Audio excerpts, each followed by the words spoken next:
Assalamualaikum warahmatullahi wabarakatuh. Salam sejahtera untuk kita semua. Yang terhormat Bapak Nur Irwansyah MPD selaku dosen pengampu mata kuliah Bahasa Indonesia Korespondensi dan teman-teman R4E yang saya banggakan. Pertama-tama, di sini kelompok 8 izin memaparkan materi yang berjudul Surat Statuta. Kelompok 8 yang beranggotakan Huda Santri Aji, Sabina Putri Azahra, dan Galeh Arya Buana. Berikut pemaparan materinya. Pengertian Surat Statuta. Surat Statuta adalah nama untuk kelompok surat yang jika dilihat dari syarat pembuatannya mempunyai persamaan, yaitu harus berdasarkan statuta. Yang dimaksud dengan statuta ialah undang-undang dan semua peraturan pemerintah serta ketentuan lain yang dapat menjadi pedoman, dasar hukum, atau landasan pijak bagi pembuatan surat tertentu. Pembuatan surat yang berdasarkan statuta akan menghasilkan surat yang mempunyai kekuatan hukum sehingga keberadaan surat statuta itu diakui dan dilindungi oleh negara. Berikut surat-surat yang digolongkan sebagai surat statuta. Yang pertama ada surat keputusan, surat perjanjian, surat perintah, surat pengumuman, dan juga surat berita acara. Surat keputusan. Surat keputusan adalah surat yang berisi ketetapan tentang sesuatu hal yang merupakan kebijakan pucuk pimpinan suatu organisasi. Dalam batasan, terkandung pengertian bahwa yang berhak mengeluarkan surat keputusan dalam suatu organisasi yaitu pimpinan tertinggi. Misalnya, surat keputusan presiden, surat keputusan menteri, surat keputusan direktur, surat keputusan bupati, dan sebagainya. Pejabat yang lebih rendah boleh menandatangani surat keputusan dengan mengatasnamakan pimpinan tertinggi, tetapi tidak boleh mengeluarkan surat keputusan dengan memakai nama jabatannya sebagai judul. Guna surat keputusan. Yang pertama, untuk menetapkan atau mengubah status seseorang atau suatu barang. Yang kedua, untuk mengesahkan, pembentukan, mengubah status, dan atau membubarkan suatu organisasi atau lembaga. Yang ketiga, untuk mengesahkan berlaku atau tidak berlakunya suatu pedoman atau peraturan. Dan yang terakhir, untuk mencabut masa berlaku surat keputusan yang dibuat sebelumnya. Selanjutnya ada sebagai surat penting yang menyangkut nasib orang, barang, dan non-material, pembuatan surat keputusan harus memenuhi syarat berikut ini. Yang pertama, mempunyai statuta atau dasar pembuatan. Yang kedua, mempunyai considerans atau bahan pertimbangan. Yang ketiga, mempunyai desideratum atau tujuan pembuatan. Dan yang keempat, mempunyai diktum atau butir ketetapan. Selanjutnya ada isi surat keputusan.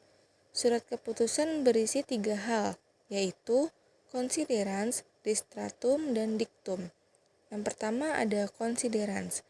Considerans adalah bagian surat keputusan yang berisi hal-hal yang menjadi pertimbangan pembuatan surat keputusan. Keberadaan considerans bagi sebuah surat keputusan bersifat wajib, karena dalam considerans itulah tertera landasan hukum atau statuta setiap keputusan. Yang kedua ada desideratum. Isi surat keputusan yang dinamakan desideratum adalah bagian yang berisi tujuan atau untuk apa surat keputusan itu dibuat. Setiap surat keputusan pasti mengandung tujuan. Tujuan itulah yang dapat satu atau lebih. Keberadaan desideratum dapat saja secara implisit, yaitu desideratum dapat berbeda secara tersirat di dalam considerans atau di dalam diktum. Baik, slide selanjutnya ada contoh desideratum dalam considerans. Contohnya, untuk melakukan pembinaan dan bimbingan bagi setiap mahasiswa, perlu diangkat penasihat akademik. Penerbitan surat keputusan bertujuan untuk mengangkat penasihat akademik. Contoh kedua, contoh desideratum dalam diktum. Keputusan ini disampaikan kepada yang bersangkutan untuk diketahui dan dilaksanakan sebagaimana mestinya. Penerbitan surat keputusan bertujuan untuk meminta pihak tertentu agar mengetahui dan melaksanakan surat yang dibebankan kepadanya. Jadi dapat dilihat dari kedua contoh di atas, perbedaannya desiderantum tentang apa dan tujuan apa surat keputusan itu dibuat. Lanjutan, ketiga ada diktum. Diktum merupakan isi inti sebuah surat keputusan. Diktum bagian surat keputusan yang berisi butir-butir apa saja yang akan ditetapkan oleh pengambil keputusan. Surat dihimpun ke dalam diktum. Surat selanjutnya ada klasifikasi surat keputusan. Pertama, surat keputusan utama. Surat keputusan utama adalah surat keputusan yang asli dengan atau tanpa lampiran. Surat keputusan utama juga berarti surat keputusan yang bukan petikan atau bukan salinan. Adapun bagian-bagian surat keputusan utama adalah pertama ada kepala surat, kedua ada judul surat, yang ketiga ada nomor surat, yang keempat ada subjudul surat, yang kelima ada konsideran, yang keenam ada diktum, yang ketujuh ada nama kota tempat penetapan keputusan, yang kedelapan ada tanggal penetapan keputusan, yang kesembilan ada jabatan pengambil keputusan, ke-10 ada tanda tangan dan nama pengambil keputusan, yang ke-11 ada tembusan, itu jikalau ada, yang ke-12 terakhir ada lampiran jikalau ada. Klasifikasi surat keputusan yang kedua itu ada surat keputusan petikan atau petikan surat keputusan. Dari kata petikan yang berarti hasil memetik dapat diketahui bahwa kata itu mengandung pengertian ada sesuatu yang dipetik. Melalui kata petikan lahirlah sebuah istilah yang kemudian menjadi nama salah satu varian atau suatu keputusan, yaitu surat keputusan petikan, atau lebih terkenal sebagai petikan surat keputusan. Teknis penulisan petikan surat keputusan adalah sebagai berikut. Pertama, judul petikan surat keputusan diambil dari judul surat keputusan utama dengan menambahkan petikan sebagai kata pertama. Contoh, petikan surat keputusan Direktur PT sekian-sekian nomor sekian-sekian. Kedua, ada isi konsideran tidak dipetik sama sekali, yang ditulis hanya subtopiknya. Sedangkan isi konsideran itu diwakili atau singkatan dan seterusnya atau dan sebagainya saja. Contoh, menimbang dan seterusnya, mengangkat dan seterusnya, membaca dan seterusnya. Selanjutnya ada surat perjanjian. Perjanjian adalah tindakan yang mengikat dua belah pihak yang berjanji untuk menjamin adanya kepastian. Dalam pengertian sehari-hari, siapa yang berjanji berarti mengikat dirinya dengan orang lain dan juga mengikat orang lain dengan dirinya untuk bersama-sama menciptakan sebuah kepastian. Surat perjanjian adalah perjanjian tertulis antara kedua belah pihak yang berjanji dengan tujuan agar kedua belah pihak sama-sama menepati isi perjanjian yang dibuat.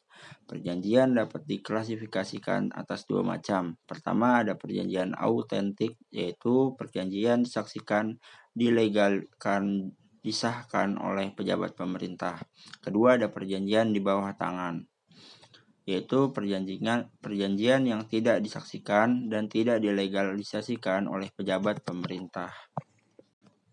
Selanjutnya ada guna surat perjanjian.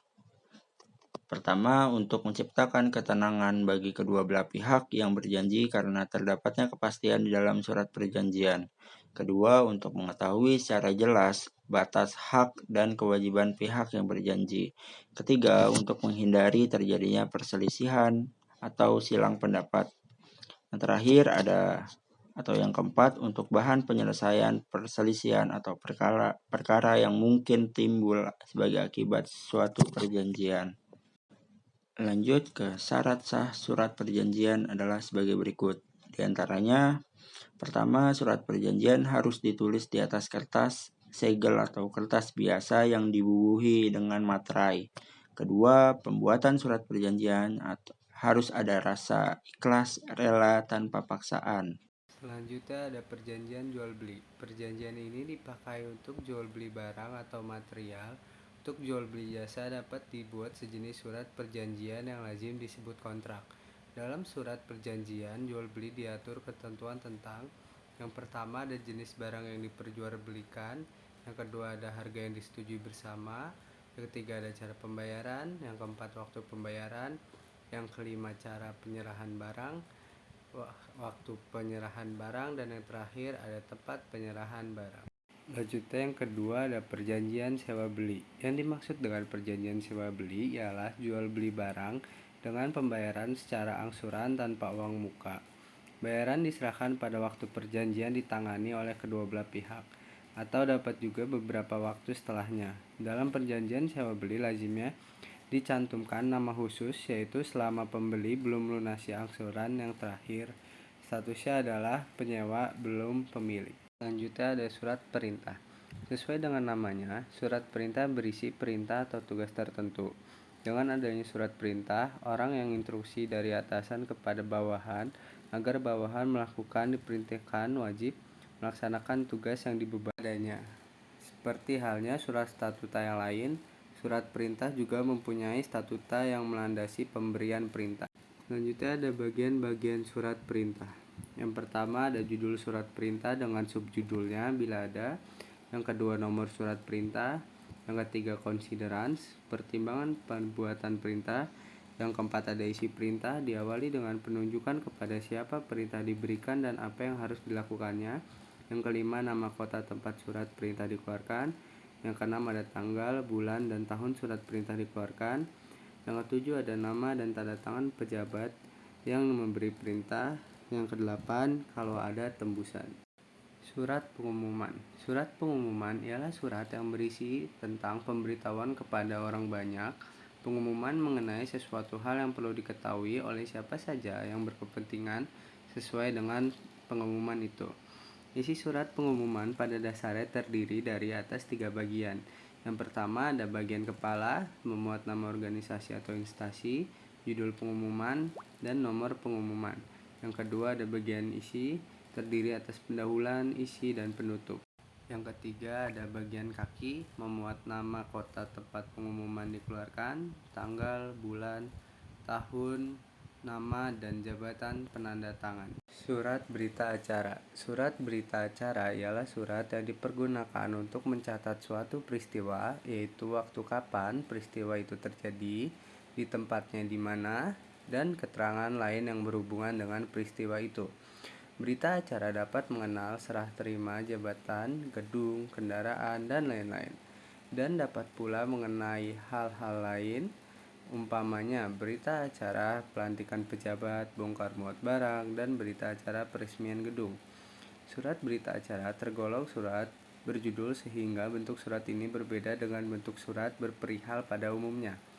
Perbedaan itu antara lain di tengah kertas bagian atas dituliskan judul surat dengan huruf kapital dan tanggal surat dituliskan pada bagian kanan bawah. Selain itu, orang yang menandatangani surat biasanya lebih dari satu. Misalnya, untuk surat berita serah terima sesuatu, ada yang menyerahkan dan ada yang menerima. Kalimat pembuka yang biasa dipergunakan dalam berita acara adalah yang pertama ada pada hari ini, tanggal, kami yang bertanda tangan di bawah ini masing-masing selaku, Yang kedua, pada hari ini, tanggal, saya yang menjabat, telah, Yang ketiga, kami yang bertanda tangan di bawah ini. Bisa juga kalimat penutup surat berita acara dapat berbentuk seperti berikut. Yang pertama, berita acara ini dibuat dalam rangkap untuk dipergunakan seperlunya. Yang kedua, berita acara ini dibuat untuk dipergunakan sebagai mestinya. Yang ketiga, berita acara dibuat agar isinya diketahui oleh pihak yang berkepentingan. Baik, pemaparan materi dari kelompok 8 telah dibacakan. Selanjutnya, saya akan membacakan kesimpulan dari materi kelompok 8. Simpulannya, jadi dapat disimpulkan bahwa surat statuta adalah nama untuk sekelompok surat yang jika dilihat dari syarat pembuatannya mempunyai persamaan, yaitu harus berdasarkan statuta. Surat-surat yang dapat digolongkan sebagai surat statuta antaranya surat keputusan, surat perjanjian, surat perintah, surat pengumuman, dan surat berita acara. Dalam pembuatan surat yang berdasarkan statuta akan menghasilkan surat yang mempunyai kekuatan hukum sehingga keberadaan surat statuta itu diakui dan dilindungi oleh negara.